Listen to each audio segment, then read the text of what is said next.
నమస్తే, welcome to Kishore's view. Video ABN Andhrajyothi Radhakrishna garu నిన్న కాదు మొన్న ఒక ఆయన వీకెండ్ విత్ ఆర్కే అనేది ఆయన ప్రతి వారం ఆయన ఒక రివ్యూ లాగా చేస్తూ ఉంటారు. ఆంధ్రప్రదేశ్ ప్రభుత్వం గురించి ఆయన చేసిన ఆయన కామెంట్స్ లేక ఆయన చెప్పిన విషయాల గురించి కొంచెం ఆసక్తికరంగా ఆశ్చర్యకరంగా కూడా ఉన్నాయి. వాటిని గురించి మనం డిస్కస్ చేద్దాం. ఏంటంటే ఆయన సీనియర్ జర్నలిస్టు, మరి మంచి విషయ పరిజ్ఞానము కలిగిన ఆయన. తర్వాత ఓపెన్ హార్ట్ విత్ ఆర్కే అని ఎంతోమందితోటి ఆయన ఇంటర్వ్యూలు చేస్తూ ఉంటారు. ఆయనకి ఓవరాల్గా మంచి అవగాహన, రాజకీయాల మీద మంచి అవగాహన ఉంది, మంచి పట్టు ఉంది. దట్టు మనందరూ తెలిసినట్టుగా ఆయన ఆంధ్రజ్యోతి ఎండి కూడా.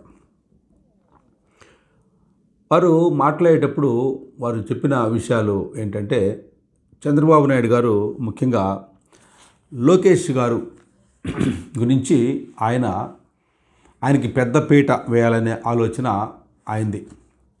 మనము ఈ విషయం ఇంతకుముందు వీడియోలో నేను కూడా చెప్పాను. ముఖ్యమంత్రిగా నారా లోకేష్ చేస్తే బాగుంటుంది అనేది నేను కూడా చెప్పాను. అది మనం చెప్పొచ్చు, ఎందుకంటే ఆయన వయోభారం, అంటే చంద్రబాబు నాయుడు గారు ఆయన పెద్దవాళ్ళు అయిపోతూ ఉన్నారు. దాదాపుగా అంటే రేపు 29కు ఆయనకు 70 సంవత్సరాలు వస్తాయి, 80 సంవత్సరాలు వస్తాయి సో 8 years అప్పుడు ఆయన మరి చేయటం ముఖ్యమంత్రిగా, అంటే ఆలోచన మరి అవన్నీ రావాలంటే కూడా కష్టంగా ఉంటుంది, పెద్ద వయసు కాబట్టి. సో ముఖ్యమంత్రిగా నారా లోకేష్ చేస్తే బాగుంటుంది అనేది నేను ఇంతకుముందు వీడియో చేశాను, మీరు చూడొచ్చు. అయితే ఈ రాధాకృష్ణ గారు చెప్పే విషయము డిఫరెంట్ యాంగిల్లో చెప్పుకొచ్చారు. చంద్రబాబు నాయుడు ఒక పెద్ద మర్రి చెట్టు అని, మర్రి చెట్టు కింద చిన్న మొక్కలు బ్రతకలేవు. లోకేష్ ఆయన ఎన్ని ప్రాజెక్ట్స్ బయట నుంచి తీసుకొచ్చినా కూడా అది ఆ మర్రి చెట్టు కింద మర్రి చెట్టు కౌంట్లోకి పోతే తప్ప ఈయన కౌంట్లోకి ఏమి రావట్లేదు. అలానే యువగళం ఆయన ఎంత చేస్తే కూడా ప్రజల్లో, అంటే క్యాడర్లో ఆ విశ్వాసం, ఆయన మీద భరోసా అనేది లేదు. కాబట్టి ఆయన నాయకుడిగా ఎదగలేకపోయారు అనే దానిలో ఆయన చెప్పుకొచ్చారు. పవన్ కళ్యాణ్ విషయంకి వచ్చేసరికి ఆయన ఇలాగూ కనుక చేస్తే పవన్ కళ్యాణ్ కూడా ఉండకపోవచ్చు అనేది ఆయన చెప్పారు. మనము గతంలో కూడా చెప్పుకున్నాం, ఎప్పుడైనా ఈ సనాతన లేక హిందూ ధర్మాన్ని ఆయన భుజాన వేసుకొని ఈ రాష్ట్రంలో బీజేపీ వాళ్ళ పక్షాన పవన్ కళ్యాణ్ గారు ఆయన చేస్తున్న రోల్ మనందరికీ తెలుసు.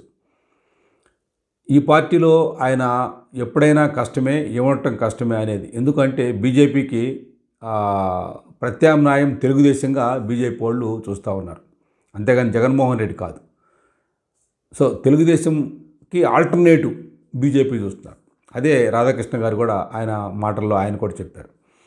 అంటే పవన్ కళ్యాణ్ ఏ మూమెంట్లో అయినా ఇక్కడి నుంచి వెళ్ళిపోవచ్చు అనేది ఆయన చెప్పుకొచ్చారు. అలాగే ఇప్పుడు ప్రతిపక్ష హోదా అనేది ఖాళీగా ఉంది.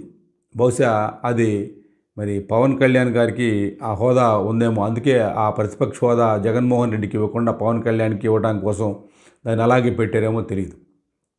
ఇకపోతే జగన్మోహన్ రెడ్డి విషయం కూడా ఆయన మాట్లాడాడు. అభివృద్ధి చేస్తున్నాడు ఇప్పుడు చంద్రబాబు నాయుడు. ఏం అభివృద్ధి చేస్తావు నువ్వు? హైదరాబాద్ అంతా అభివృద్ధి చేశావు, అక్కడ అనేకమైన ప్రాజెక్టులు తెచ్చావు, ఎన్ని పార్కులు, ఐటీ పార్క్స్ తెచ్చారు. ఆ తర్వాత హైటెక్ సిటీని డెవలప్ చేసింది ఆయనే, ఓఆర్ఆర్, అలాగే ఎయిర్పోర్ట్స్, ఇవన్నీ కూడా చేసావు. అక్కడ ఏం జరిగింది? ఆ తర్వాత రాజశేఖర రెడ్డి గారి గవర్నమెంట్ వచ్చింది. మరి ఇక్కడ మాత్రం చేస్తే కూడా అదేగా జరిగేది. 7 ఎయిర్పోర్ట్లు తీసుకొస్తానని చెప్తా ఉన్నారు. ఇది కాదు అభివృద్ధి అనేది కాదు, మీరు అవన్నీ చేయాల్సిన అవసరం లేదు. ఆల్రెడీ మీకు ఒక మంచి పేరు ఉంది. ఆయన అభివృద్ధికి ఆయన ఒక్కరి వల్లనే అభివృద్ధి సాధ్యమైంది అనేది ఉంది. కాబట్టి మీరు అది చేయని అవసరం లేదు, రాజకీయం చేయండి అన్నారు. రాజకీయం చేయండి అనే సందర్భంలో ఆయన మాట్లాడుతూ జగన్మోహన్ రెడ్డి గురించి మాట్లాడేది, ఆయన ఒక పెద్ద ఒక దయ్యము, ఒక భూతమని, సీసాలో బంధించి పెట్టాలి అనేది ఆయన చెప్పుకొచ్చారు. అంటే చెప్పకుండానే ఇండైరెక్ట్గా ఆయన చెప్తుంది ఏంటంటే ఈ కేసులన్నీ మళ్ళీ తిరగదోడాలి, కేసులన్నీ తీయాలి, దీనికోసం నువ్వు ప్రయత్నం చేయాలి, ఈ రాజకీయం చేయాలి తప్ప నువ్వు ఈ డెవలప్మెంట్ చేస్తూ ఉంటే కాదని అనేది ఆయన చెప్పుకొచ్చారు. ఇప్పుడు జగన్మోహన్ రెడ్డి గారు కాదనుకొని ఈ రాష్ట్ర ప్రభుత్వం, ఈ రాష్ట్ర ప్రజలు మరి కూటమికి పట్టం కట్టారు. ఉద్దేశం ఏంటి? మీరు చక్కగా పరిపాలన చేయండి అని, అంతేగాని మీరు జగన్మోహన్ రెడ్డి మీద రివెంజ్ తీసుకోండి అనేది కాదు. ఇప్పుడేంటి, జగన్మోహన్ రెడ్డి అంటే ప్రజాస్వామ్యంలో ఒక జర్నలిస్ట్ అయి ఉండి ఈ రాధాకృష్ణ అంటే ఆ జర్నలిజానికి తిలోదకాలు ఇచ్చేసి ఈయన్ని అష్టదిగ్బంధనం చేయాలనే వర్డ్ కూడా యూజ్ చేశారు. అంటే అన్ని రకాలుగా ఆయన్ని క్లోజ్ చేయాలి అనగా పార్టీని సమాప్తం చేయాలి. ప్రజాస్వామ్యంలో ఇది ఎక్కడుందండి?